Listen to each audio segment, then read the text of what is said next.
prophète John Ngefa pas to chité au télémel mambo politicien awa mingi to beloko moko boy prophète John Ngefa est-ce que na plateau nengo vandi okozala l'aise ba tio micro au sala ba analyse ya ba Kofi ba Jibe ba Wera ba Fali ezali impossible parce que Bible les on a deux corrections chapitre 6 verset 14 à 15 il n'y a pas la relation entre ténèbres et la lumière.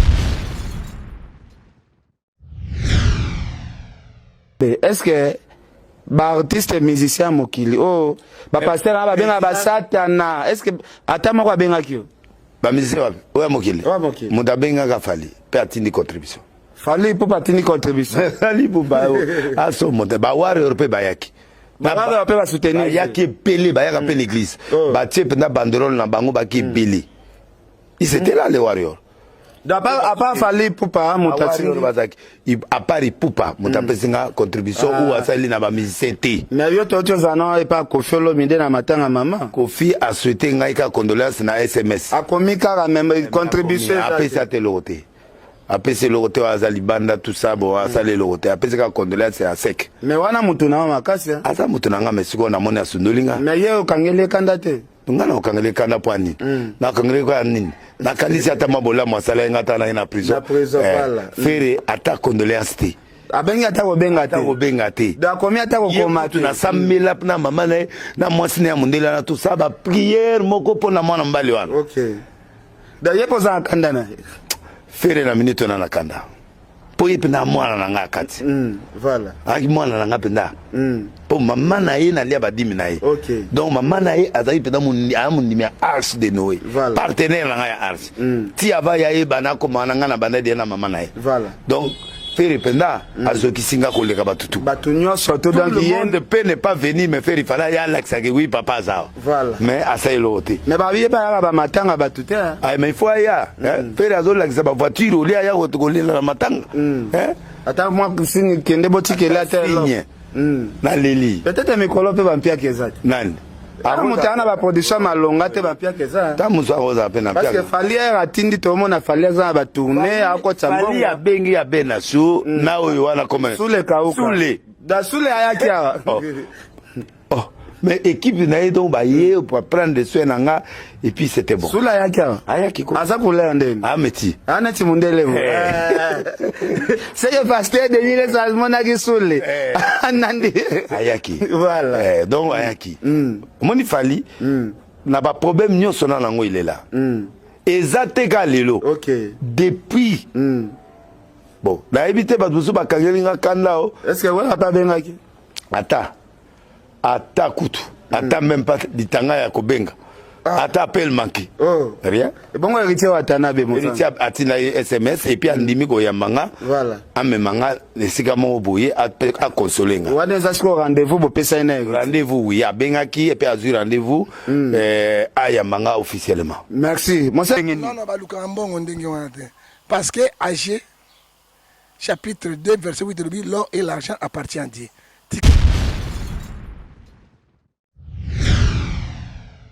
Mwana na ngai ezali papa wemba tana ko te aye na bane ko ganga te bando ke ba répétition na ye non impossible que na ba répétition papa wemba te na ko tana ba kite na funga be kite moko na ndako na ye alors soko moni moto na nzambe oyo bible zoloba na Matthieu 6 verset 24 tu ne peux pas suivre deux chemins à la fois ou bien tu suis Dieu ou bien maman nzela wana moto na nzambe komi atalako ya ba musicien simana bango abosane ke nzambe.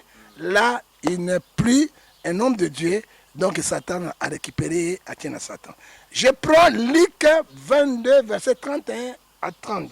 C'est belé, hein? Mais pas dans cette espèce de Pierre a mané copain. C'est un sous balou barango, mission ça. Na beba nzambe asanda bango na proverbe o tolobi na bino Apocalypse verset 3 verset 15 à 16 na tangela kio et puis de pesa kio na proverbe 3 verset 15 kezo gêné yo tango vendre zo tar to bozara ming branché na YouTube et ça la oneni tango zo mona confrère na yo le prophète Denis Lessi ngala tanga kombo le prophète Denis Lessi a osala ba analyse ya ba Fali ba Kofi aken azokende auti kokende akendaki répétition ya héritier Watanabe auti ko kende répétition ya Fally Ipupa tout et yo salon ndenge ni non baluka mbongo ndenge wana te parce que AG chapitre 2 verset 8 dit l'or et l'argent appartient à Dieu.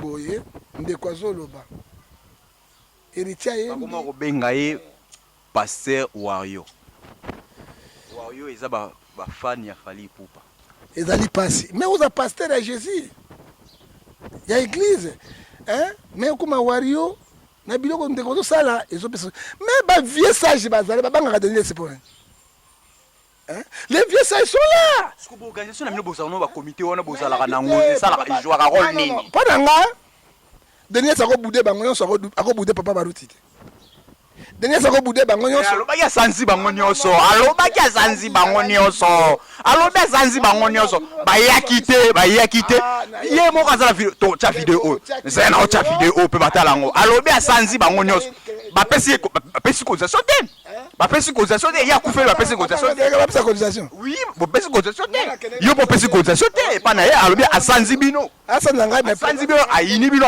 alingi su bino te ya kufeli bapesi causation te Fally atindi sko aza bolinga Fally te nini aya bolinga na mino Fally aya kité mais Fally atindaki causation mais Ferre ya sambela pona mama Ferre asambela pona mama Ferre atindi te mais ya sambela pona mama Ferre ya linga Ferre liboso alinga Ferre mais alobi ya sambela pona mama Ferre papa tozu yango gratuitement to te yango gratuitement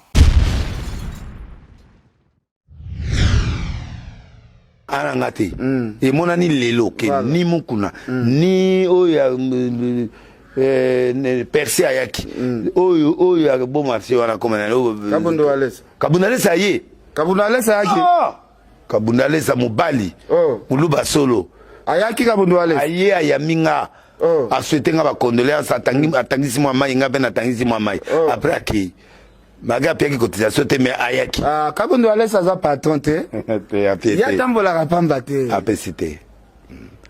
apesité na loba donc bango nyonso wana ba mutumbu ba suni ba to wana nyonso na minute nga devant nga je les reconnais plus o considérer ba honnête ba artiste ya mokili ka nde ba zéro na mutuna nga baza souté donc na ba respect mo boy pa na bango mais lokola ba nier ya nga na bosa emango mais tout monde ba artiste mokili bazala na considération ce moko na bango kufi bayaka matanga bango nyonso tu kotala pasteur monene bwa kei mais nani akufaki Patrice Kutake pa kofi mais ake pa moninga te pa ya papa na yete mutu kwa Patrice wana ndinga zana senga penda na ozasu na respect na il est méchant tous ces passés là ils sont méchants sont des hypocrites voilà baba to na zela bango na bate ya na église na bango dieta mo mais na poto ba obotelo micro voilà totika ko lukaka commerce na nzoto ya bato c'est ça qui m'a bé écouté hein papa présence ya bato est nécessaire nga desi to beba na ki m'a bé mais yo tindeli cotisation te akufela tindeli cotisation présence na nga za belé sans yo déjà tindi cotisation abiba oh news ba tindi te sanzi bango yene ya commerçant yango desi na commerçant hein papa ngai so pesa nga million te so ma présence na yo c'est bon. Est-ce que Dingile ça sera na bonzambe par rapport au comportement autozomona? Non, pour le moment, je ne crois pas. Même pas dans la côté. Non, c'est impossible parce qu'il faut à se repentir dans Joël chapitre 2 verset 12. Ce qui est à côté. Là, et on a le bien été. Ayoka sonité. Hein? Parce que la sonné, il doit aller chez papa Kelani Pata parce que père de l'église de réveil. Qui ne peut passer barouti à bon de la ponaye mili moné kolom so que ça y a ngote vraiment également ma casse zali oyo akozunga suna nzela te parce que moto kwa Fally ele ko ya ko luka yo ko luka ye mais comme supérieur na yo parce que bible zo bisabiso na Hébreux 7 verset 8 l'inférieur béni par les supérieurs tango yo zo luka héritier la concert bazo luka ozo luka nini hein autour de ça il va stade papa ozo na église ya minene ozo pe chef à conférence religieux eloko nini azo luka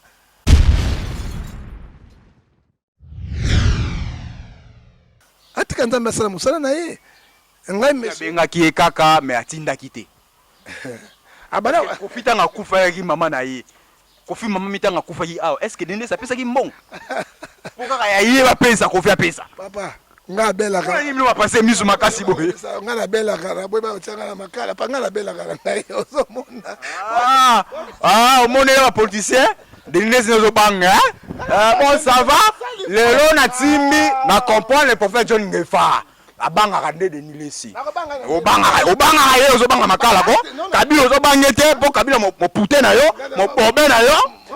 Bemba mo potu na yo, mo bobe na yo, Moïse Katumbi mo puté na yo, mo bobe na yo.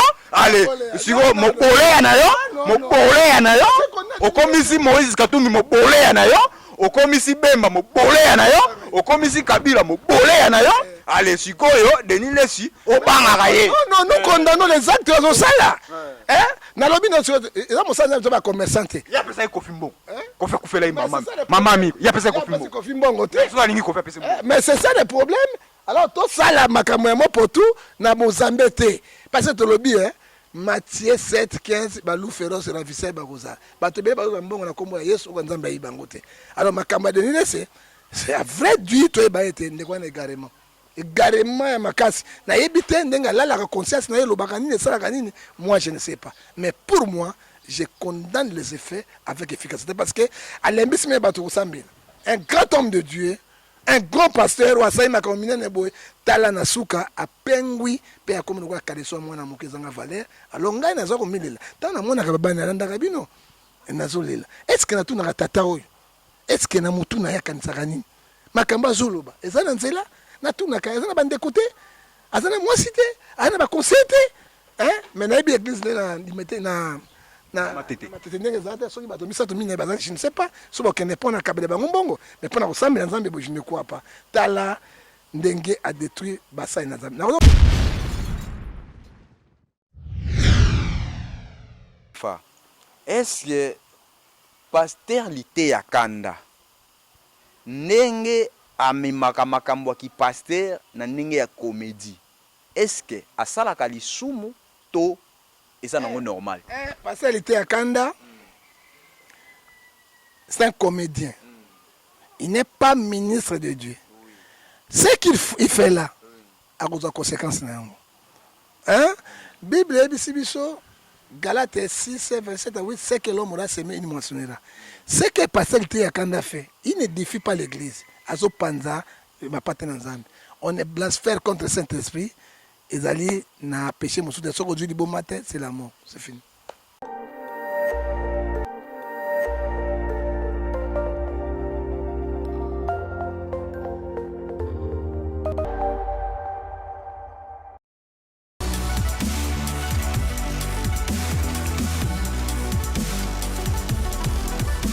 Très heureux, fidèles téléspectateurs, bienvenue dans notre émission Le Barreau, dans notre chaîne Avis du Peuple TV. Moi, c'est Marche avec Mehdi Dizamatch, la racine pivotante de la grande marque. Et pourquoi pas, je dis merci à toute la grande équipe du Peuple, pardon. Merci beaucoup, pourquoi pas dire merci à Peter Mehdi. Je pense aussi à l'assistance de notre DT Rémi DT Rémi en tout cas biso moni prophète John Ngefa tango boira misuboy mona DT Rémi biso John Ngefa na kindoki sege DT pas na kindoki. Merci beaucoup, je dis merci aussi à tout le monde, pourquoi pas dire bonjour ou bonsoir à les téléspectateurs nyonso partout dans le monde vous êtes au moment vous avez préféré de suivre cette émission. En tout cas, je vous dis merci beaucoup. Merci de la confiance et un peu fidélité au Bopé Sarabiso de Tolobarak. Moi, c'est Marche avec Mehdi Dizamatch. On est ensemble. En tout cas, Nathan Onyo Sotozana, Oto Solo. Awa, Tozana Moko, il y a des soldats à Mboka Congo. Tozana Moko, il y a Congolais. Oyo Abunda Rapona passe à Congolais. Yé Aya Katena Plateau. Pour abeta masola ba musicien. Oh oui Ranson, oh Jibem Piana, oh Fali Poupa Aigle, oh Ferrego la té. Ya na plateau pour na abeta masola na té nenge ba pasteur mususu ba komi ko beta masola ba musicien. Ba komo kota na ba polémique ba musicien. Entre autres, le pasteur Denis Lesi. Mais tu y as mis le prophète John Ngefa. Ye ayaka kolobela mboka yango bakoma obenga ye le prophète du peuple, prophète des nations. Il y a défendre la cause, à défendre le peuple. En tout cas, tous na temps honneur tous na ye. En tout cas, yango to linga ye mingi. Yango ngana zala l'aise ya roya royamba ye. Na lugara tena yamba pasteur Denis Lesi. Na ba tim ko la changer vision na ye. Nde na ke royamba ye. Ata ça ba millions de vies na royamba ye na wana na démarche wana. Parce que ça fait très mal le lo tout ça benga na pota lobi. Oko yamba Denis Lesi te to seka. Dans les bandes de l'émission Tissouka sans verset biblique. Référence à un serviteur de Dieu. Merci beaucoup, on est ensemble. Le prophète John Ngefa, bonjour. Bonjour, Marchevêque Ekolo Apambulayo, le coup Massandolé Zongepa Yanzambe. Et là, c'est vrai. Un homme de Dieu, il y a seulement mon tabou de la Mbokanaye. Tout le monde qui met Moïse, na 430 abombo ya Égypte, a bundé la Kimbokanaye. Ce que moi, je suis en il n'est pas un pasteur. Et là, on est au thé. Il n'y a pas de bateau, on a battu un mboka. Bateau, on a souffrir. Espoir n'a pas de. C'est ça qui est au moni. Il y a la différence. En Malachie chapitre 3, verset 18, ce qui sert Dieu, ce qui ne sert pas. Il y a un bon moni. Il y a un bon polele. Tu as émission sans embêter, marchevêque. Tu as une bon de là, tata, tu as une émission maboko na yo. Kolo yo masiye sumasia, kolo na milimu. Yo batela pe sunga kat na biso to tikinde ko marché avec na boko na yo pese boya science intelligente atune pa na yo to tuni bande ko bana Kivu boza mbandaka baza na Brazzaville ba yebi pa nyonso o baza malade ko lo ko bikisa bango et puis bande ko na so ba diaspora to tikina boko na yo bango nde ba letsa ka biso ba sunga biso ko lo tikate lo boko na ko leza kat na bango pesa misala na bango yo banda na biso pe sukisa na biso ko mo na Yesu Masia oza mo konti pe mo bikisi na biso seko amen. Amen. Merci beaucoup. Le prophète John Ngefa, bakoma kotonga yo. Balobi ozalaka mutu ya aner. Ozalaka mutu aner. Yo oluka ba information. Ba misusu balobi ozalaka mutu pirema ya Kabila. Oza parmi bato basalaka ba je ba fentaka. Wa parmi batu oyo ba critika Kabila mais oza na kati wana pona ko benda ba information lelo oyo balobi au koti même na droit de l'homme bata Kabila pe ba sele lio pompo ko koma na makambo wana na yebite soki eza vérité auto fungoli to ba ko selio makambo. Bon, monsieur Marchevêque ko la pambula yo na okamata d'ailleurs bisingala moi pasteur ça la émission ça verset biblique et quand tu vois un pasteur ou bien apôtre, ou bien prophète. Alors ça, la émission. 30 minutes, 45 versets bibliques à Zambédé. Hein? Parce que référence n'a pas dit parole de Dieu, comme notre constitution, et puis tu as mis bien le code pénal, il y a République démocratique du Congo. Au Tuninga, Motuna, Malamu, Naza Motuane, Naza Motua Kabila, Naza Motua Tshisekedi d'idée. Kabila. Non, Tshisekedi pas le pouvoir, c'est quoi? Mais Batomingi peut y Kabila, parce que Tshisekedi. Pourquoi on a rendu Bangote? Oui, Bible est très moko na Mokanda na Exode 20 verset 16, tu ne porteras pas de faux témoignages avec ton prochain. Koko sa makambo na mibeko na Nzambe ezali mabe. Soki nazali moto ya Kabila papa na kobana na bangiringiri te bana sa musala moto ya Kabila mais na bani kuna mais Kabila sembongo te. Mbele lona zane ba makampagne na ba mituka danger bato bazotambola ngo papa Kabila ngo na osala Kabila kama osala ya zéro nga na boya de corruption pona corrompre ngai oui mais na linga yango te pona peuple congolais ezala côté c'est la même chose. J'ai dit je préfère de mourir ensemble avec la population congolaise et je ne change pas yango moni moto ya Kabila to moto aner bako pesa ye activiste à droit de l'homme te bako pesa ye oyo te. So un moto ya Kabila, ton moto ya Tshisekedi, jamais tu ne peux pas être un activiste. Pas aux pour bango.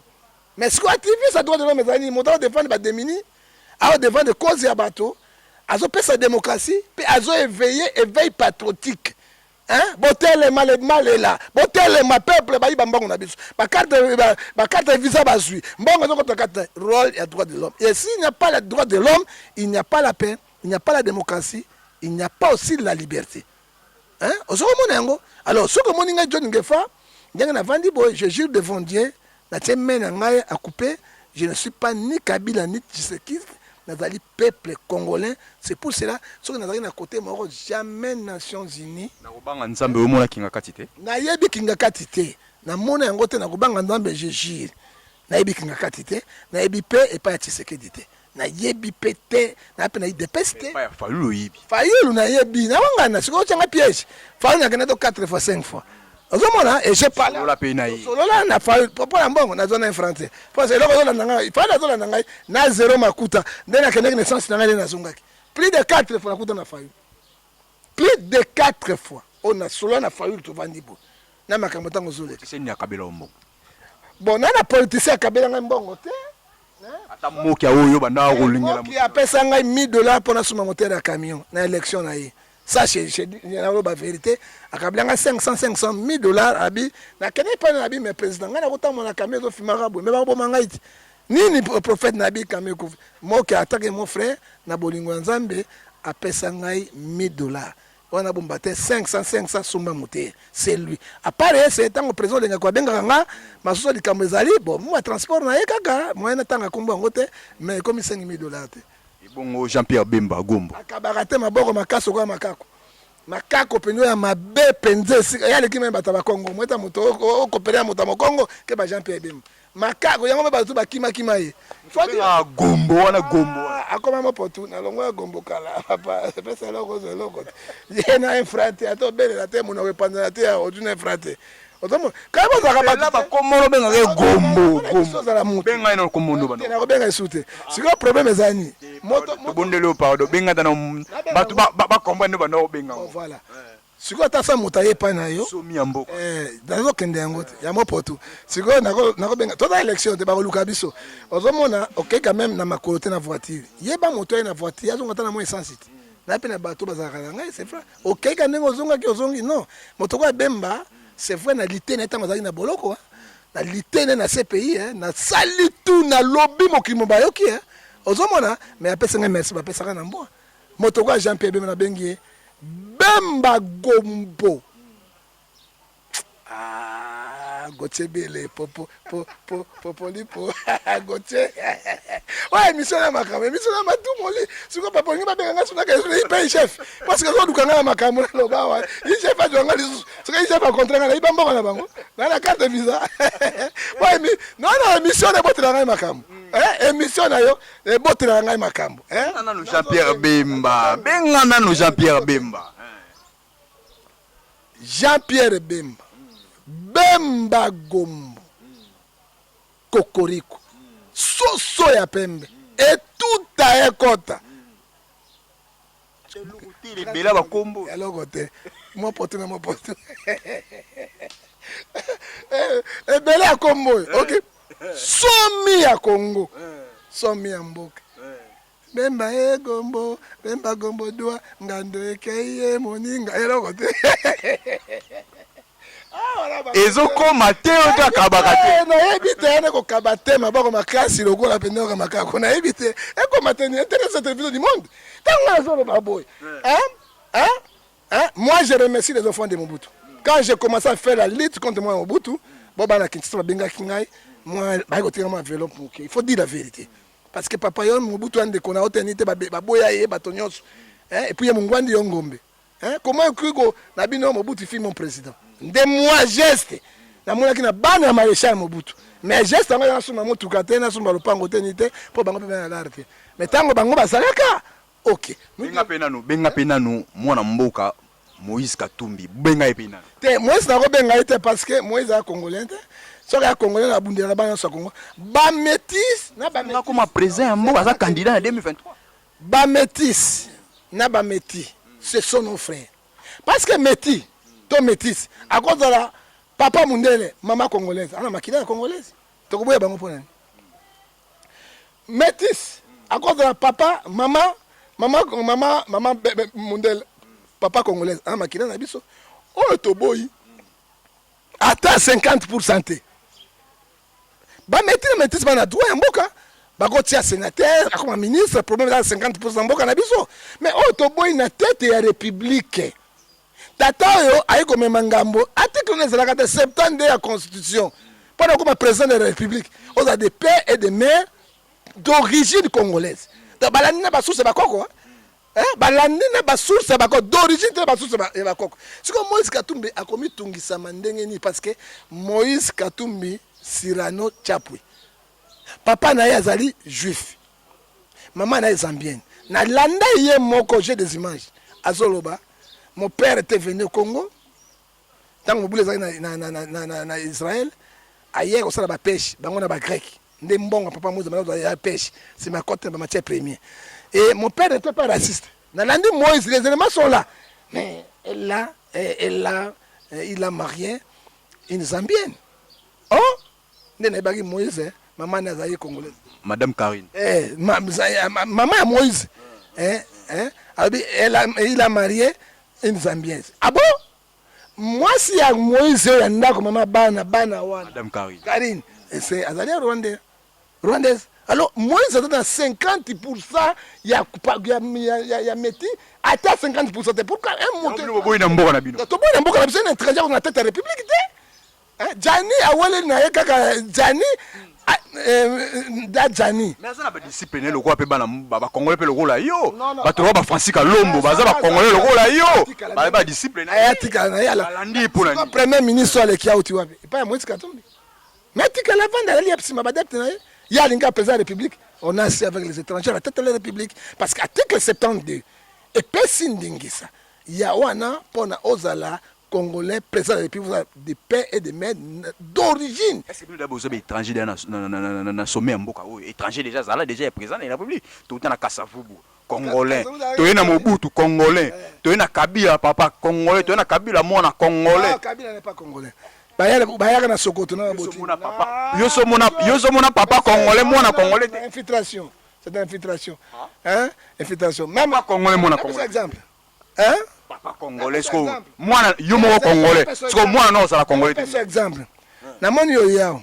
Yo za Congolais de père et de mère. Nako beta miso et pas ya caméraman na yo. Elongi facilement Ougandais. Mais on a demandé fois le papa. Na demandé c'est quoi yo? Na ko on dit mais parce que tantôt parce que l'infiltration est partout. Hein? Na ko mona ndenge ndinga na façon na oui, il y a ba petit ba ko bota mais pas sur ba ko na biso. Mais c'est un Congolais. Hein? To ba na ba botimi, origine to yebati. Botimi ambula kuku. Mais je te donne l'exemple. Comment fait-il possible James Kabila a commis out? Mais Kabila il parle à Zoloba. Totali mino ya milaina bitata kwanga tobi oyo ndeko na biso te. Qu'est-ce que Kabila le père a dit? Non, il est congolais. Chef d'état-major général de la République. Quelle trahison? Tu as kanda na batouana parce qu'ils ont trahi la République. Parce que y a une République la biso ko gagner guerre mon kolomoko te parce que les officiers sont. Nous avons 500 généraux. Mais non papa, 4-5 sont des étrangers. Hein? Ce sont des étrangers. Deux. Donc, tout le Kabila est père, Bisi Makara, Marc Longina Mino, ministre des Affaires étrangères. Kabila est père, il est congolais, Babougera congolais. Tango est pas que Kwea, Bakimi, Bakena Rwanda. Kabila est père à Zongsi, oh, ce sont les étrangers, oh, Basinga Kibis. Et autre trahison, l'article 165 de la Constitution, autre trahison, il y a République.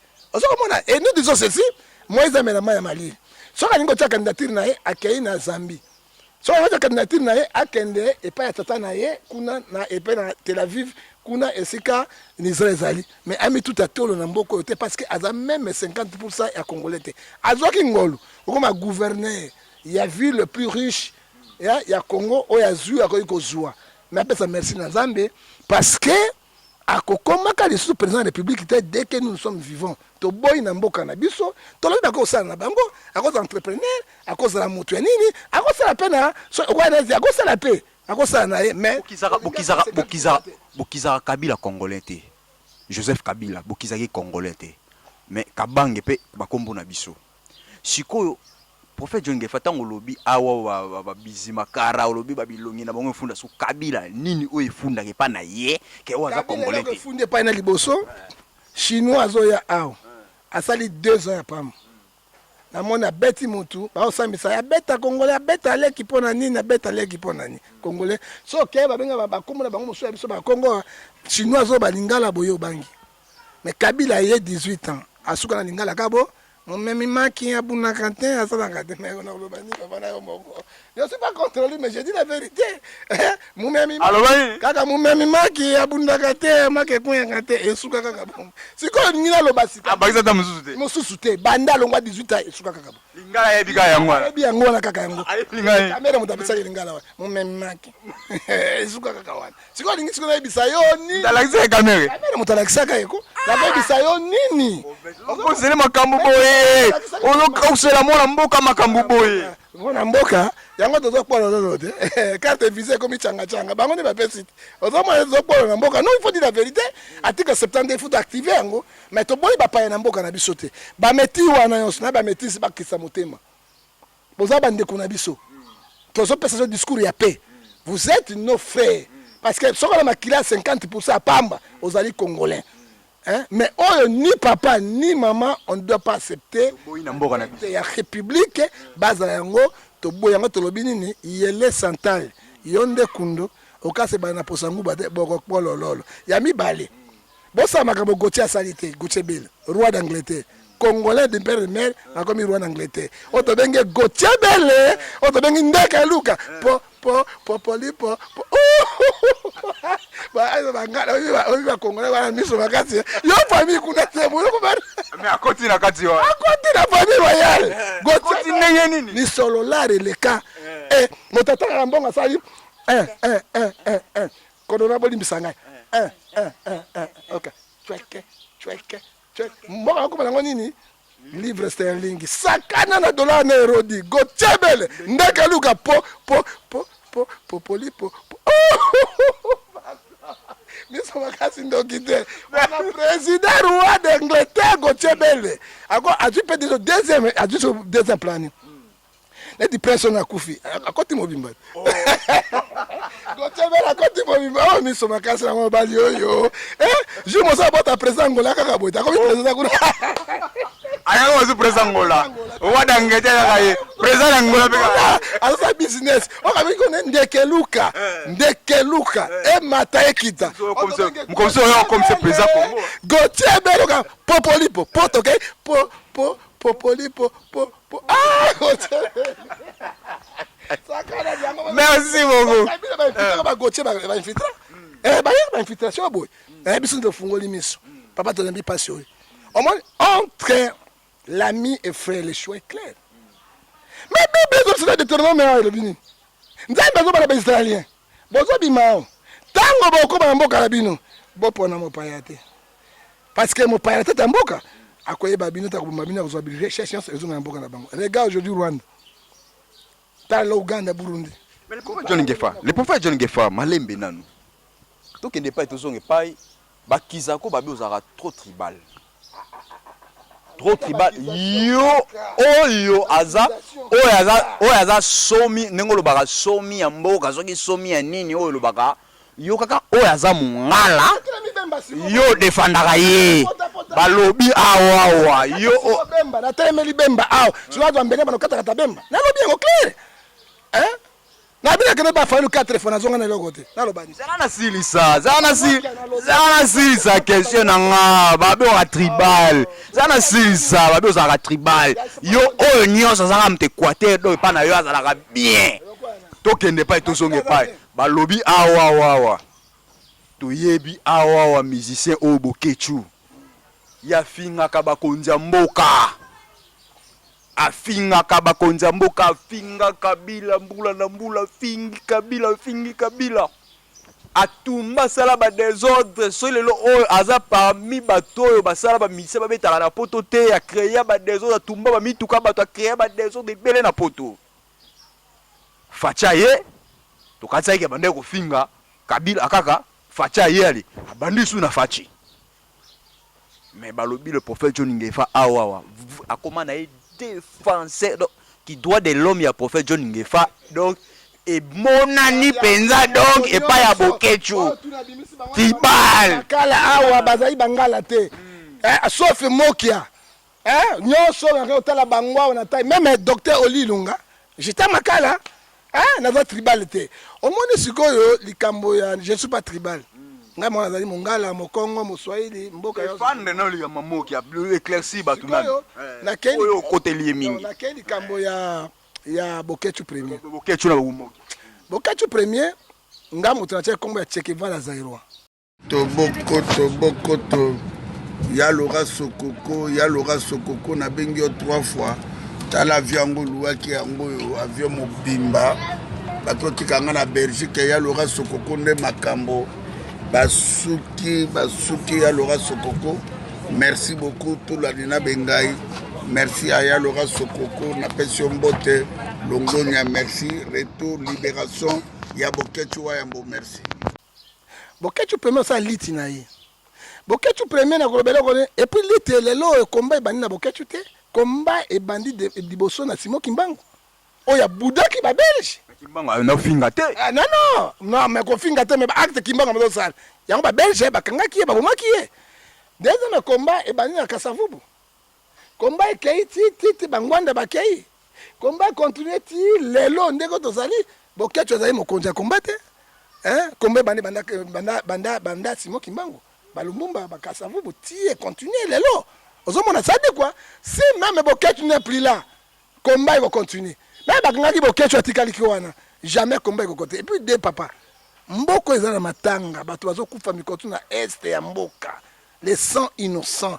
Apocalypse 6 verset 10 ezoganga liboso na kolo pourquoi kobeta musique biso tozali ba africain na kata ba africain tozala ba régime na biso na coutume na biso na tango ya makatanga tosakanaka te toliaka te tosepelaka te musique ebeta pe na église na bino non musique tokumisa nzambe église na bino ebetaka musique parce que Somme 150 verset 6 lobi tout ce respire lui et l'internet même tango bato bakufaka musique chrétienne ebetaka wana te to bon rapport na nzambe te ne faut pas comparer Dieu avec mokini ozomona de tango boketu bazwi na détention wana po ba refoulé ya zonga Belgique namonaki bato baki na ba haine mingi tolona bolingo les fruits du Saint-Esprit Galates 5 verset 22 et l'amour la patience la bienveillance soki kongole moko azali na pasi na esika ifo totelema biso tobosana ba parti politique tobosana makambo na biso nyonso totala intérêt ya ndeko soki Kongo ezokende na mopotu ezokozinda ndenge ezozinda totala intérêt ya Kongo toya na mboka mosusu te boketu oui c'est sa façon ya liti na ye et sa façon na ye ya message na ya bimisa yango mais tozoloba na boketu tokoteya ye ndeko kitisa no benjir kitisa moke mais pesa makanisi na yo qu'est-ce qu'il faut faire pona kobimisa mboko na kati ya pasi mais façon ya boketu yango wana ndenge boketu asala makambo nene John Ngefa asalaka makambo na wa te oyo asalaka te mutu na motani ndenge na ye mpona komba toluka moyen ndenge kobimisa mpona nini te yo osalaka liti lokola boketu non,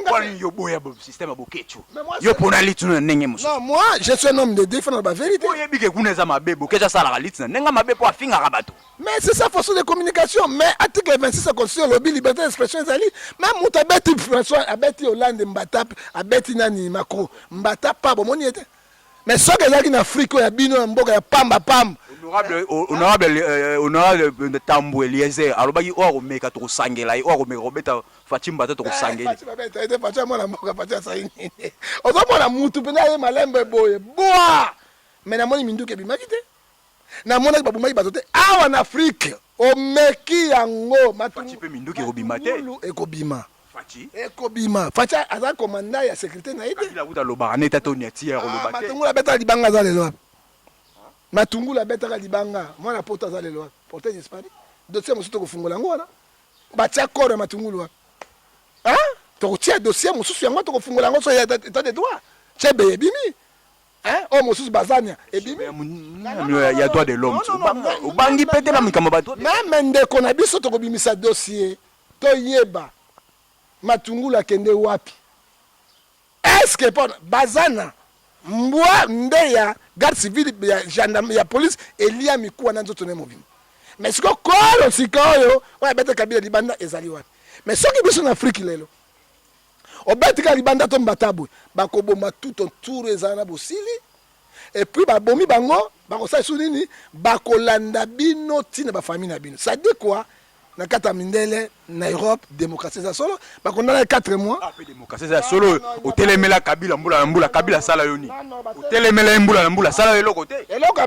malamu ya kabila bane ko kanga batu te kaka soke déborder na makambo na bino ndio arrêté malamu ya kabila ngwana hein osomona même Tshisekedi pe azokanga kanga pena te pona bato ba non mais soko zali chef balobela yo est-ce que kabila zaki mabeto azangaki bato bako travailler na bato basalaki na ba congolais nde ba réduit ba mettre kabila on na kati ya berere yango moni bible zoloba contactez-vous de ce que tu as mais 2 Corinthiens chapitre 6 verset 17 de lobby sortez au milieu des bimana kati ya bato mabe.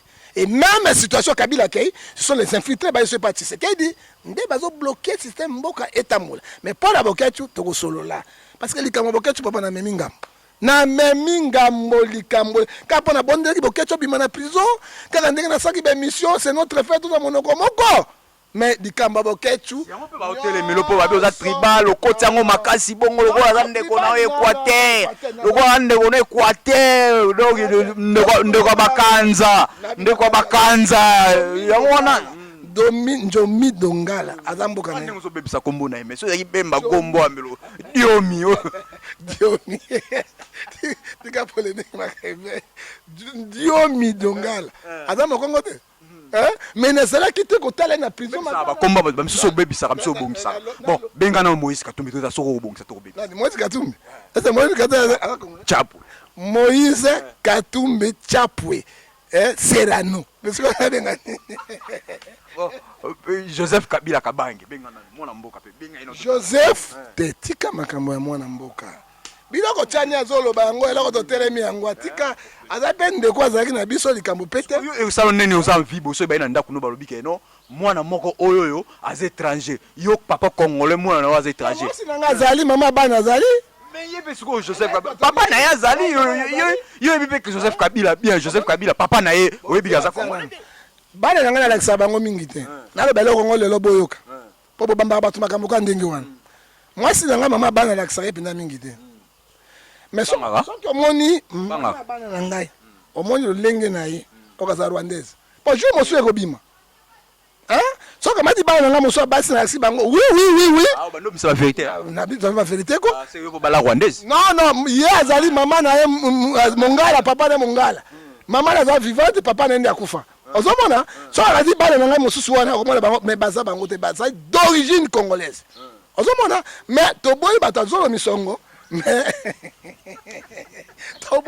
batazolo misongo bato infiltration wana ozomona c'est vrai nako biso lelo net ndeko liboso na biso cameraman quand tu les vois ouais bana congolais oui nazolo musongo tu ouais baté mais c'est congolais d'origine Francis Kalombo na Congo Francis Kalombo quand tu vois Francis Kalombo comme ça Kamata Gagame tia Francis Kalombo bandenge moko Kamata les airs, quand tu vois les airs comme ça, il faut te dire la vérité.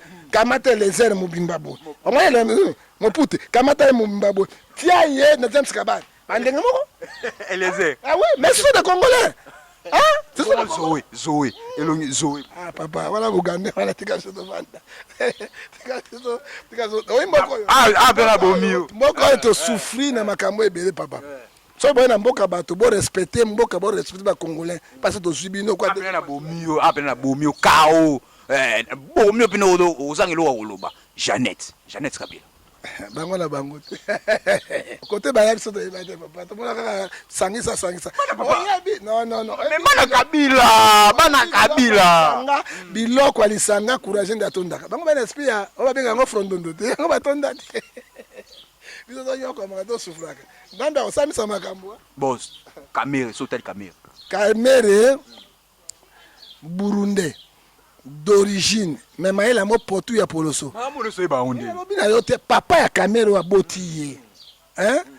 Azaki na Burundi, akimaki bitumba aye na Kivu. Abandi ko samu sana banque. Tanga longona bazwi musa EVA batindi ye na De Kasai. Kamere déjà zaki abotami déjà akoli batini ya Lumumbashi ni asekta sans Lumumbashi mama ya Kamere bonda abota ye c'est burundais de naissance mais bazwa bana soko ba mboka kangami boite ba père Fontaine babaki yango boye ozomona ya sai candidat ndenge ni bobo ya Moïse candidat Kamere ba mo potu na mo potu te yango be peuple congolais fungoli mi sauter ozomona parce que leki ya Kamere ya mama ko tata moko azali député national na Burundi mais qu'est-ce qu'on pourrait dire maintenant Ouattara na Côte d'Ivoire leki na ya mama moko tata moko azali président parlement na kata Burkina Faso telle infiltration un vrai Ivoirien c'est Gbagbo Laurent Gbagbo oyi kombo bango Gbagbo ozomona ebongo Fayulu tantôt sénégalais tonini toyebi te ba Fayulu congolais bon ngana se banquette kuna côté te tala ndenge Fayulu akote li omoni sikoyo ya Kabila banquette nini osalaki yo oyebi ya Fayulu osali banquette te sikoyo ya Kabila banquette nini osali Fayulu alobaka lingala normal ya congolais Fayulu n'a jamais parlé on me manqué à me bukanaka te 18 ans de pouvoir mais Fayulu alobaka na okozoka kote ba tonalité na bango te papa ngana za mbongo na ngombe ça na zo boye baka oye mungala aza mbongo ngombe c'est que normal papa Fayulu zo tonga siko ngana me mafsanga Fayulu na sana Fayulu ni na zo pelo ko pa na azupe vaccin mais yo zo te bon vaccin ngana ko zo ya Fayulu na ko landa Fayulu te parce que vague yango pe pasteur faut bozwa ngo papa zala kelenga loko moko acheveur yo ya ndo kana kangai alors kuta penga na za kuna na poloso petelema sikoyo Fayulu azwi vaccin namonaki vaccin AstraZeneca batoboli moto na poto akamai téléphone atia bapisi so pak munde azo omai je préfère qu'on soit vaccin AstraZeneca te na demain vaccin ba chinois na préfère demain vaccin ba Suisse ou bien Grande-Bretagne na bayango ozomona c'est ça le problème ce qui va passer Fayulu vaccin pendo ya bien wana na contrôler qui ozomona minde ba la politique pour exterminer ba africain oyebi na mona te kelelo le 12 to le 13 na plein langana juin mbula ebeta monene je n'ai jamais vu changement climatique au moins ba ville ko la ba Michigan troisième vague troisième vague ba Michigan ba Washington ba ville ko zinda na mai parce que échauffement climatique ezali tokei na ko do vaccin so moni président Tshisekedi yemo asali tonga bo batobole ngape na ye na jume d'abord yo bien non na zumolangi natali AstraZeneca na président na kozwate OK AstraZeneca na président na bisa vérité na le droit ya liberté na président na kozwate so na moni ba riche na moni ba chinois na moni au président tobole yo Fayulu te fallait président de la république te yo lingi vaccin oyo fatia kozwa yango yo ya ngonga na zu mais président biso pour nous yo bandité ya le slogan na bango saka le peuple d'abord il faut peuple nanu peuple a sacrifié. Oui, peuple d'abord, peuple a sacrifié. Troisième vague à Corona. Monsieur Marchevêque.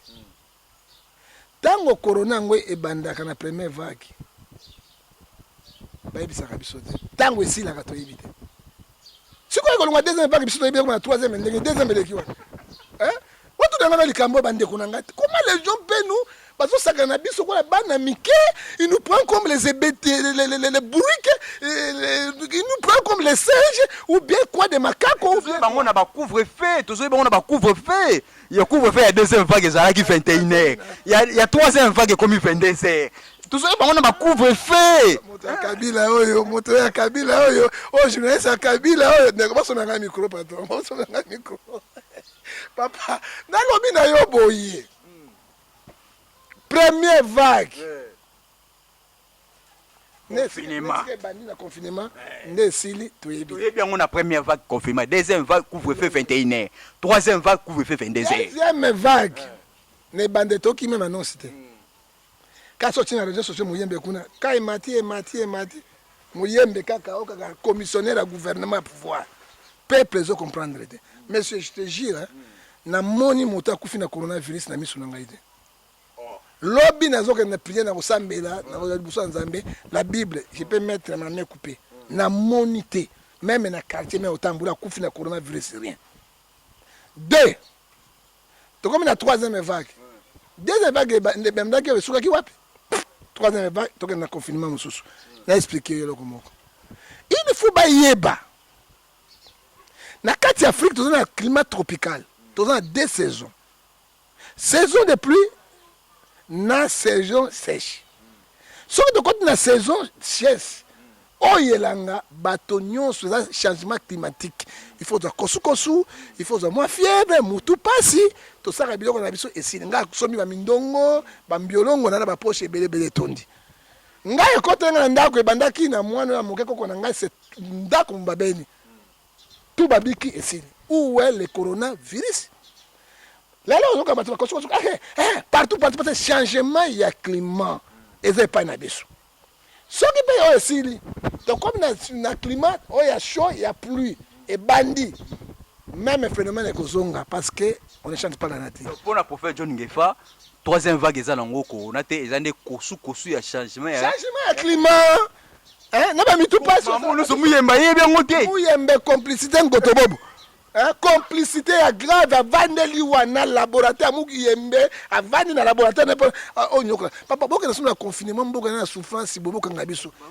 Bato bazuliate boka na souffrance. Bato musu ba damara 22h 23h. Ba il faut ba teka nanu bazwa mbongo po balia. Marché bec lelo ndimeli biso. Hein? 22h 23h. Et puis couvre-feu yango. Bande sila kata makura longolo. Hein? Couvre-feu yango 23h 22h.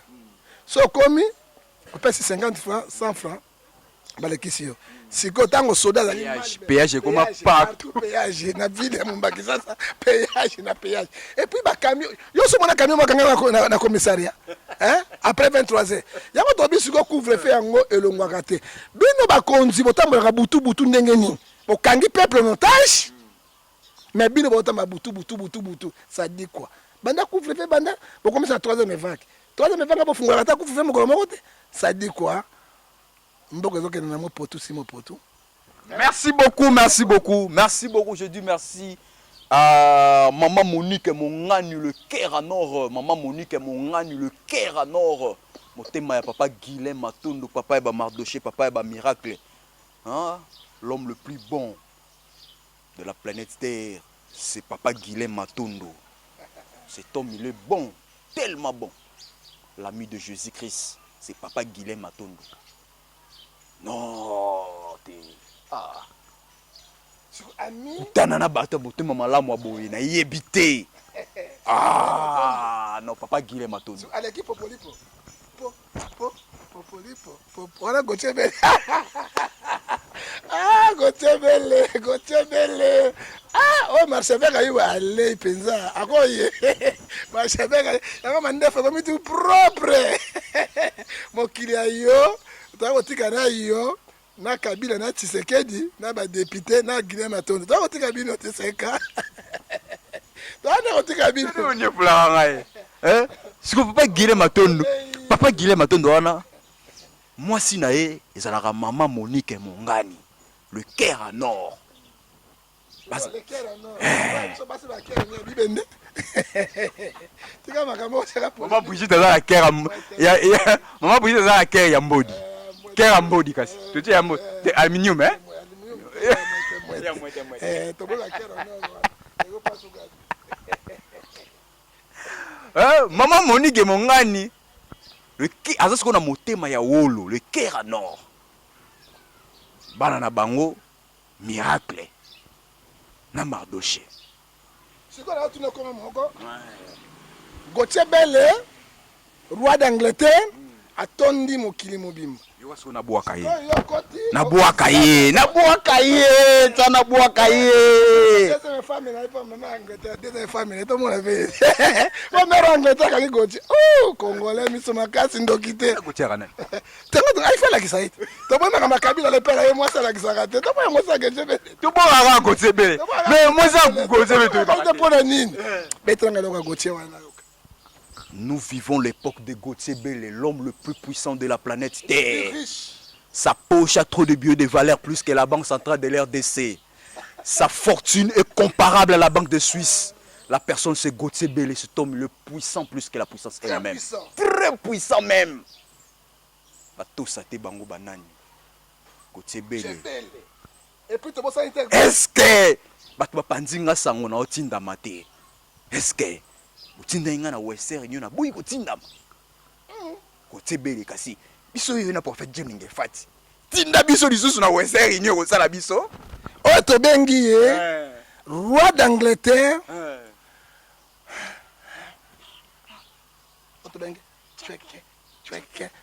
Gauthier Bell, le roi d'Angleterre, l'homme le plus puissant. On te bengi ndeke. Luca, popo, popoli, popo.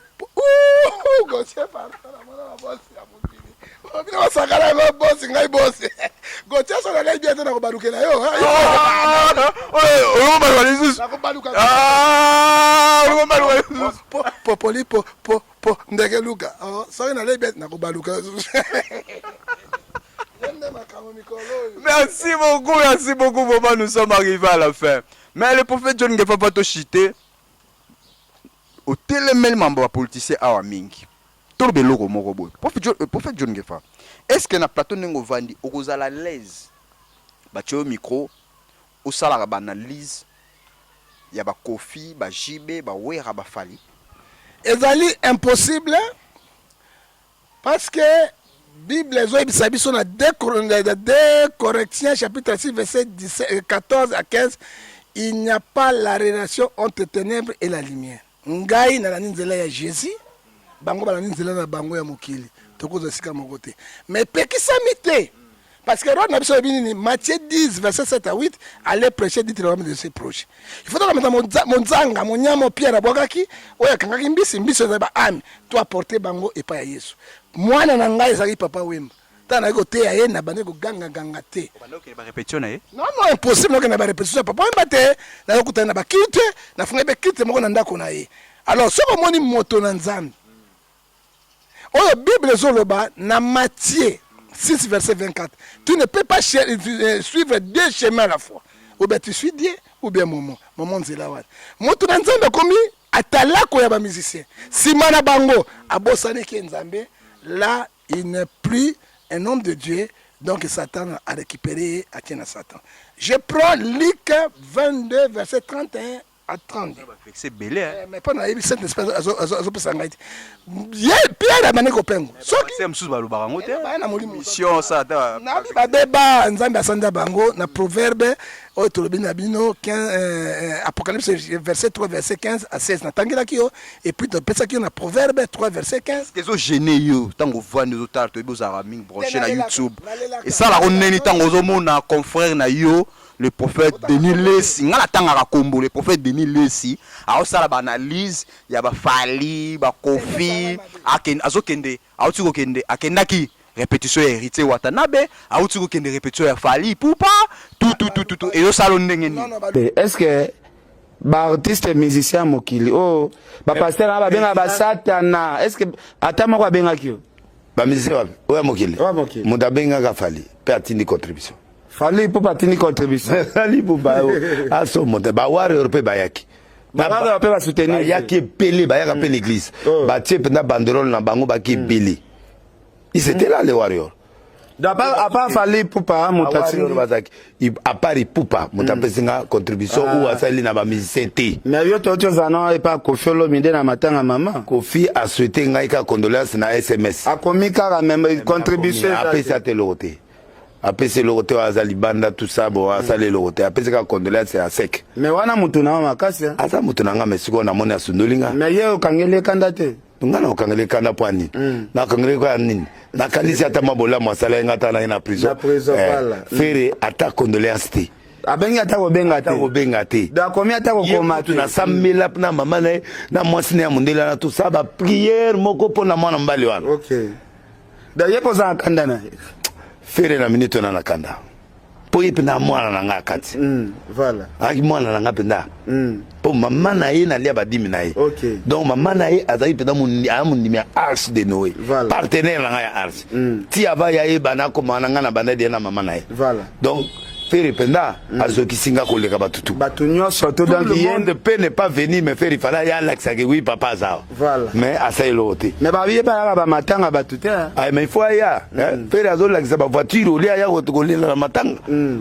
ata moi singi kende botikela te na leli peut-être mikolo pe ba mpia kezati nani mutana ba production malonga te ba mpia kezati ta muso akoza pe na parce que fali atindi to mona fali za ba tourner akota mbongo fali ya bengi ya bena su na oyo wana comme sule kauka sule da sule ayaki awa mais équipe na donc ba ye pour prendre des soins nanga et puis c'était bon. Sula yaka. Ayaki ko. Asa kule ndeni. Ah meti. Anati mundele mo. C'est le pasteur de l'île Salmon qui soule. Anandi. Ayaki. Voilà. Donc ayaki. Moni fali.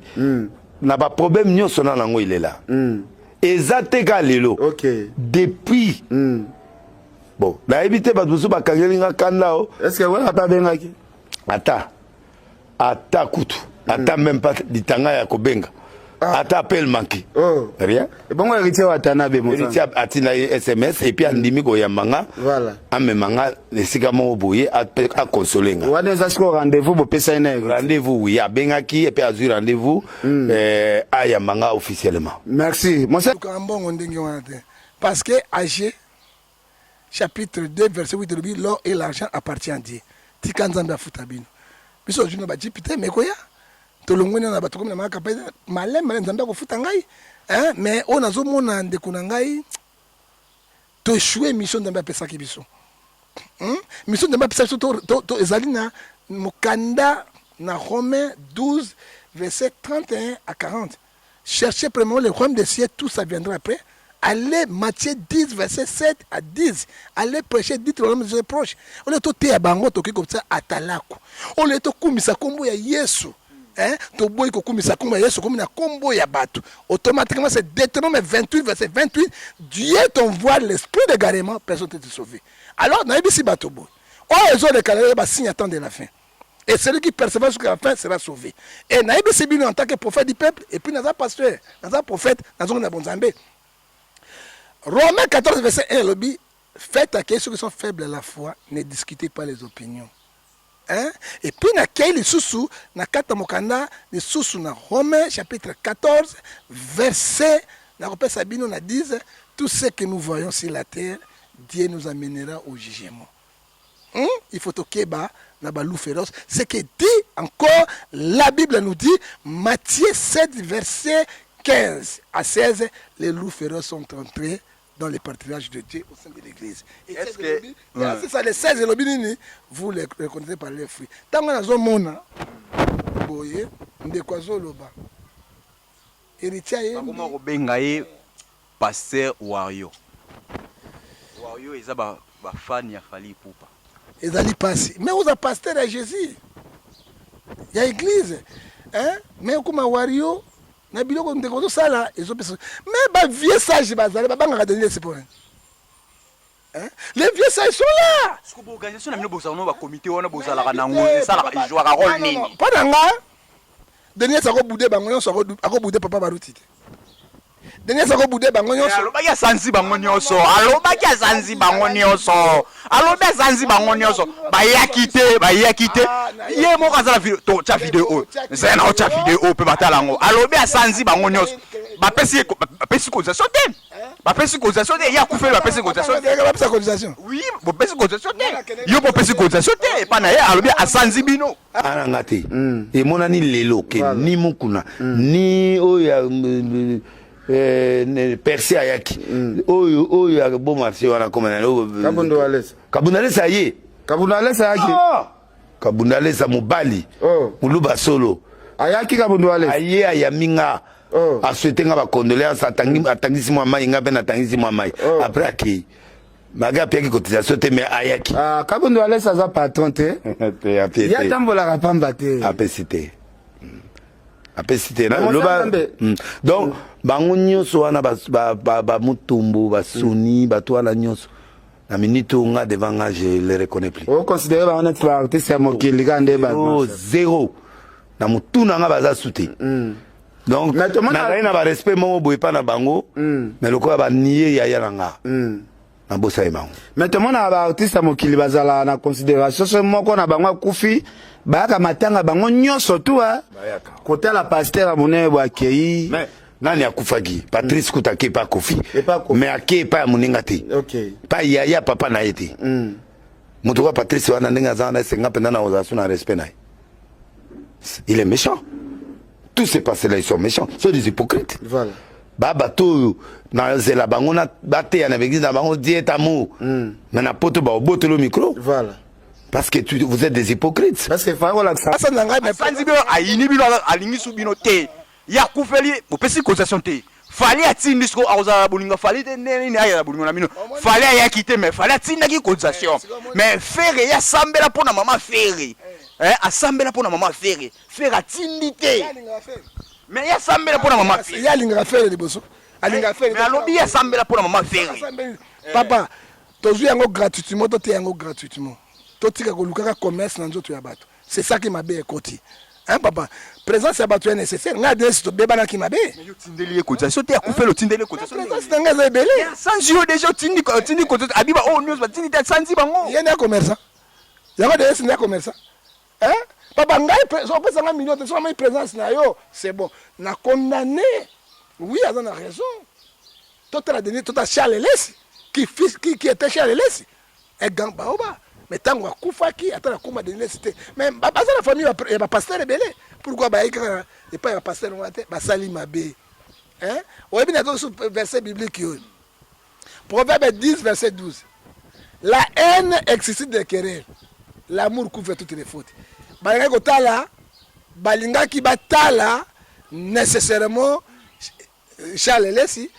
na maman na bango ba pasteur baza non Denis Elesi o ba yaki papa gloire à Dieu o ba pese 1 franc gloire à Dieu o ba yaki pété tina vengeance eza yini bango aza suna respect envers bango te mais bango parce que pasteur akoki kotomboka tango baye kotala ete na matanga yaya na kufa yete yalobaki ya yini bango akangeli bango enemi akangeli bango enemi bango dossier commission ukanga pourquoi pardon pourquoi akozwa ba fruit ya Saint-Esprit te hein pourquoi ça vengeance hein atika nzambe asala mosala na ye ngai abengaki ye kaka me atindaki te abana kofi ntango akufaki mama na ye kofi mama mitango akufaki awa est ce que nde apesaki mbongo po kaka ya ye bapesa kofi apesa papa nga abelaka bino bapase miso makasi boye nga nabelaka naboyi baotianga na makala pa nga nabelaka na ngai ozomona omonela bapoliticien Denis ozobanga bon ça va lelo na timbi na comprendre le prophète John Ngefa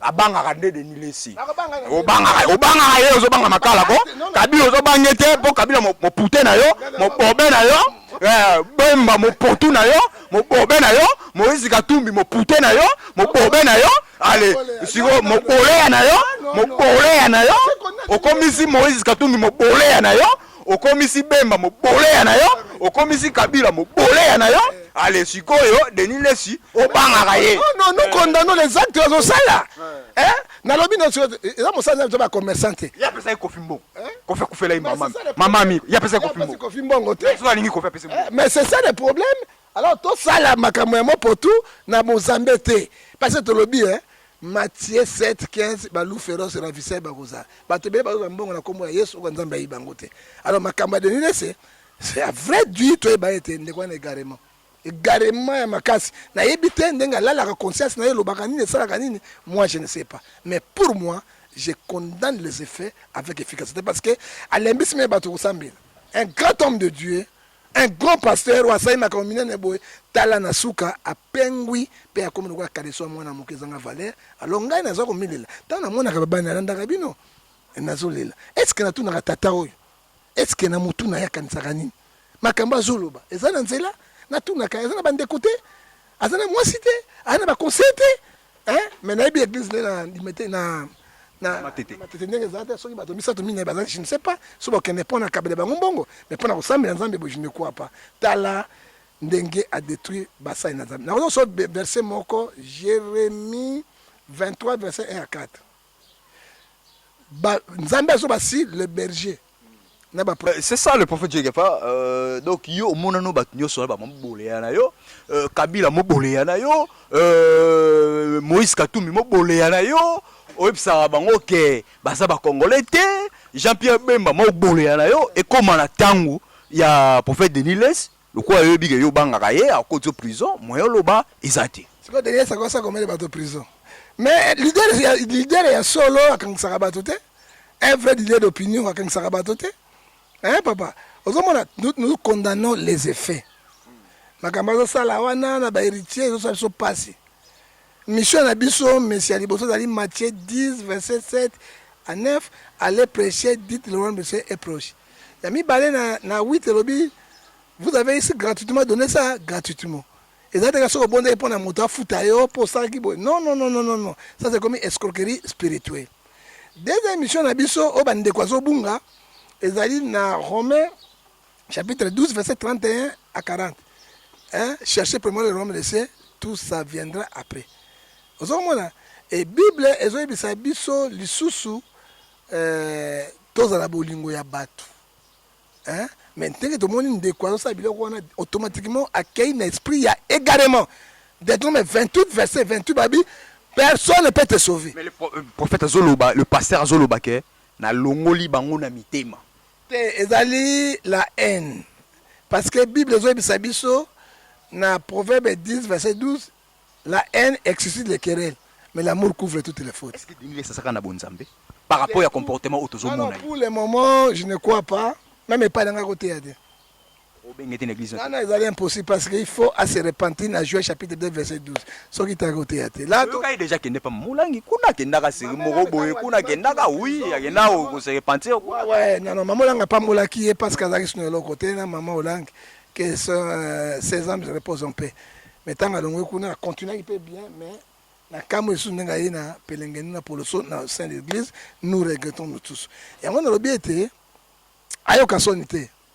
Hein? Parce que na soni na muku na bayoka na soute, il doit aller chez papa Kelani Pata parce que père de l'église de réveil a qui ne peut passer barouti à bon de répondre à mili moné kolongo. So que ça y angote vraiment et garement makasa zali oyo akozunga suna nzela te. Parce que motuka fali elle oya koluka yo comme koluka yé. Mais comme supérieur na yo parce que Bible zo bisabiso na Hébreux 7 verset 8 l'inférieur béni par les supérieurs. Tant que zo luka héritier la concert bazo luka ozo luka nini. Hein? Autour de ça il va stade papa. Ozo na église aminienne, ozo pe chef de conférence religieux. Eloko nini azo luka. Hein? Hein? Bible zo bisabiso na Matthieu 7 verset 25 à 26 à quoi sert un homme de gagner tout le monde super dans son âme. C'est-à-dire que na ronaye akokomi kitisa bongo nenga. C'est impossible na ronaye impossible mais c'est comme kitisi. Akozonga suna nzela te. Ba musicien ba fulaka moto mais so ba bois qui ça yo kaleso mona muke ko ça. Est-ce que tu connais que Daniel c'est son modèle te? Non non, il n'est pas pour le moment, il faut dire la vérité, il n'est pas modèle. Daniel ça côté ya mutu te pas impossible moto maboko te. Hein? À côté ya moto. Daniel ça kala oui, attends ça ba stade oui.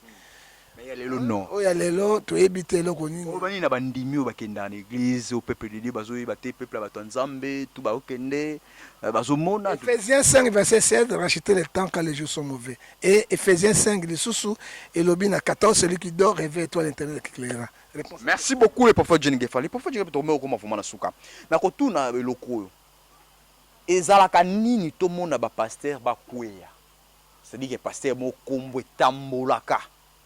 Après un temps comme ceci, toyoka ba prophète mususu ba pasteur mususu na ba bumbwa wa na ba ngiri ba gila mayama ba ningisa ba mema ba ningisa ba gila mayama mususu sala koto côté ya 24 boyo tout après comme ça boyo pasteur akufaka ba bokela mbasu un pasteur akufi ba bokela mbasu to yebite nzamba zaki distrait Bible le bi Galates 6 verset 7 à 8 c'est que l'homme aura semé il moissonnera.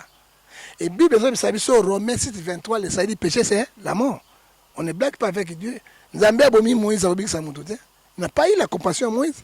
Moïse n'est pas libérateur et à bango na kati ya 430 ans na bombo Égypte à cause de petit erreur. Nzambe abomi hein et Bible sur clair na Hébreux 13 verset 8 alors Jésus Christ n'a pas changé.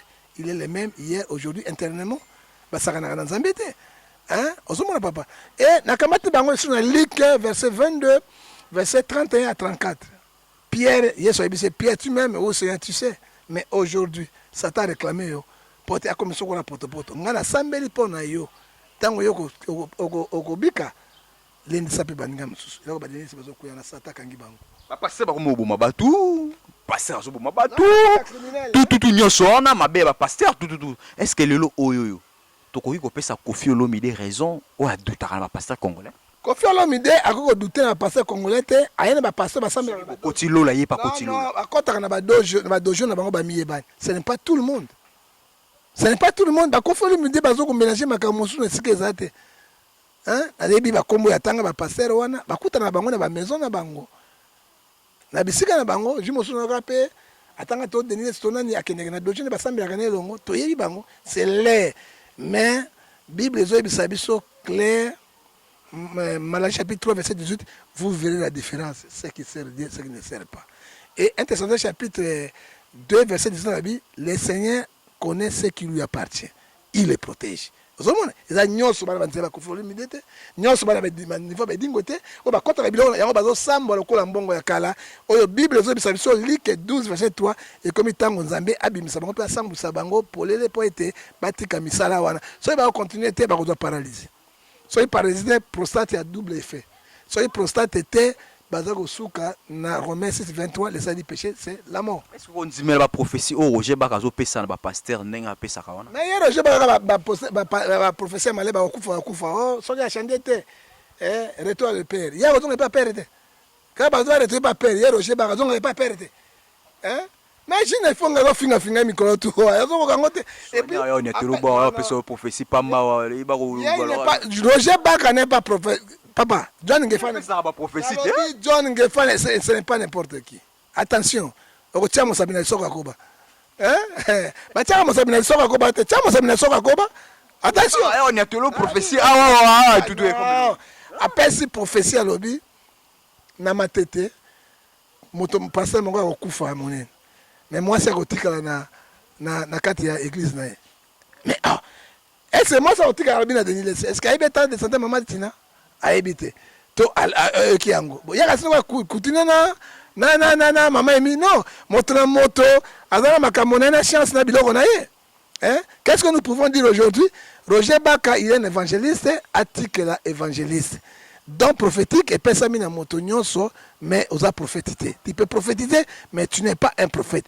Ephésiens 4:11 alobi il a donné les autres comme les apôtres, les autres comme les prophètes, les autres comme les évangélistes, les autres comme les pasteurs, les autres comme les docteurs pour la perfection de l'église, mais Azali ko débordé.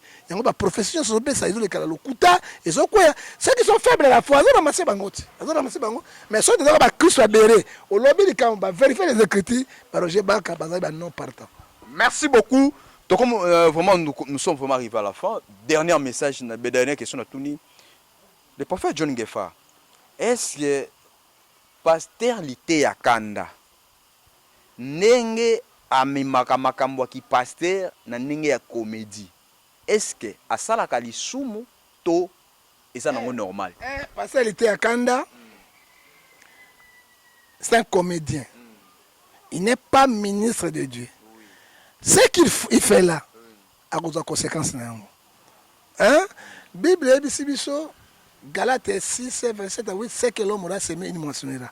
Ce que Pasteur Yakanda fait, il ne défie pas l'église. Azo Panza, on est blasphème contre le Saint-Esprit. Ils allaient na péché, aujourd'hui, bon matin, c'est la mort. C'est fini. Merci. C'est belé, tout cela. Mais quoi, il a un sacerdotal. Pas un bon, on a comme on a yango. Alors, à ça, Rabilo, on est là. Lisoko ya munene yakobe ya nzambe olaninga lisoko ya munene yakoba ya nzambe batiaka ye musapite aucun mutu na mokia soki na nzambe fara bo c'était Moïse à cause de petits erreurs nzambe abomi Moïse akotika mutu te oyoki alors conséquence ezali soki liboma te akati bilamba te egarema so egarema te komema na mort parce que oyo azosala na qualité ya kana il y a tellement de pasteurs, c'est blasphème contre le Saint-Esprit. Et moto soit blasphème contre le Saint-Esprit, à a des punitions, ou bien Kotindako, ou bien la mort. Merci beaucoup, nous sommes vraiment arrivés à la fin de cette émission. C'était Marche avec Mbedi Dizamatch, la racine pivotante, la grande marque, leader des orphelins, le roi Salomon, le 3 fois l'aigle, le 25e veillard, le maréchal de la presse. J'étais, je suis et je resterai toujours. Dizamatch. Merci beaucoup. Tout à l'heure, prophète John Ngefa. Na personne na maman na ngai batondo ke doxito jo. Oya za na kat na Genève, wale ki basinyo so na kitoko na mokili. Maman batondo ke doxi, maman na ngai boti ngai papa Ngefa. Aleki pe maman Brigitte na kitoko. Aleki ma Brigitte. Même ya botanga pa mabisa aka mote. So ya botanga te mabisa za mote. C'est ça le problème était papa. Alors na pesi mbote lisusu na papa Ngefa, roi de Bossano asia boga. nakata mwete mama batondoko oyo aboye asala mokili na yo père no ba mikili na mama na mère mikili bango tout toza 18 bana mikili na Suisse na Switzerland oyo ara pour hôtel nzambe mais est-ce que na kotia nzambe nini ngai lingi na ngai Congo te na poto te te poto so na okende soki na lingi mais base na ngai boa 10 8 na mikili awa nde na pemi awa na Congo lokola sentinelle ya Congo pe na abutikala ka de ka de tovandi na bandeko mosusu baya basanga na biso tovandi alors ngai naza na somo oyo kende te point non ngai na somo me ngai nalingi mboka na ngai wati na tika na Congo biso tokende kuna fentaka bato nani akolobela bato kuna nani sikoyo akolobela Congo non nzambe atinanga we code non we code nazwaka te tika otyanga makambo wana topesi mbote lisusu na noko niko ya yuyale na mama Rachel na Paris otobengi mama mapasa kelele libumu moko kelele nzambe apambola bino topesi so joyeux anniversaire na Joël na Noël niko ya yule na mama Rachel otobengi Moseka Muski mi sanza mwete ya papa niko nzambe apambola bino bana oyo nzambe apambola bino joyeux anniversaire na bino kolo aza na bino tobosani te ke patron Michigan Gangeli oyo azali grand charismatique ya baekonda chef coutumier somi ya baekonda wana patron Michigan na Paris Gangele bo nyonso mitema mabe asa mati nzambe alobi nani patron nani Michigan amna patron pe aza pena patron ya bapatron somi ya baekonda na mbandaka patron penza ana mbandaka non aza na Paris aza na Paris kolo makambo kolo apambola ye nga nzimi moko nzima ebenga yo kamakambo ndimi te nga na ndimi na nga te oke boto mokolo na mama Moseka bengi ye nani Michigan ndimi te gapa même grand patron somi ya bekonda oyo tobengi na mwasi na ye mama Moseka ngola moyindo miski oyo abengi mwete na ye oyo aboye asala mokili na ye Tony Mabela na kati na Allemagne kolo apambola yo e président wa Roma na kati ya Londres yo nde makambo Eric Jimpa noko nzambe apambola yo tobosa de président wa Roma bendele ekoya te e continuer Bijou Ngefa tobengi Papi Ngefa roi de la confesseur de la sape na kati na Syrie nzambe apesa yo e tobosani lisusu te Bijou Ngefa bala mongalo kelengali bala mwete e mbabika bala otobengi tulani na benga ya mwasi 6600 vote simbo yoka grrr otobengi mama igaisola otobengi penda yoka longilima oyo penda makaivera loba longilima azali premier partenaire ya John Ngefa TV tere memo sotre nzete na biso kola pambola na mwana na ye otobengi Tamara Kabala boss ya mwasi ya bosono mais oui travailler mindele simana ye na stray lokola sango bakanza nzambe apambola bino émission ezali tozolobela vérité si vérité oyo molobi na bino mbenza Marchevêque azali na vérité oyo alobi eza ba réalité ezalaki mituna na ye biyano na ngai na répondre na compétence tofingaka motu te tolobelaka motu te tolobaka nde vérité c'est la démocratie qui triomphe que mon Dieu vous bénisse soko olingi ozwa ngai na bondela mpo na yo soko olingi promotion spirituel et puis toza wana mpo badéfenseur du droit de l'homme oyo tobengi activiste badémini problème eza tokolandela yo ntina suka parce que nous avons les documents oyo bapesi biso union internationale mpo tolandela badémini mpe kodénonce makambo tu oyo eza na nzela te 00243 89 610 49 41 mosusu 00243 81 867 26 78 mpo ya suka ezali 00243 99 42 937 mais tolobi boyi mpo na kosukisa ngula koti na moské nani akokanga ye imami akimi ezali ngai na Marchevêque Gauthier Bele roi d'Angleterre oyo tobengi ye ndeke luka chweke livre sterling oyo aleki na mundu aza te un homme noble crédible oyo tobengi ye ndeke luka popo lipo pupa popo Gauthier Bele. Merci beaucoup, nous sommes vraiment arrivés à la fin de cette émission. Je dis merci à l'homme le plus puissant de la planète Terre. Sa poche a trop de bio de valeur plus que la banque centrale de l'RDC. Sa fortune est comparable à la banque de Suisse. La personne c'est Gauthier Bele, le roi d'Angleterre. Merci beaucoup. Très puissant plus que la puissance elle-même. j'ai dit et je finis. Ciao, à la prochaine. Bye.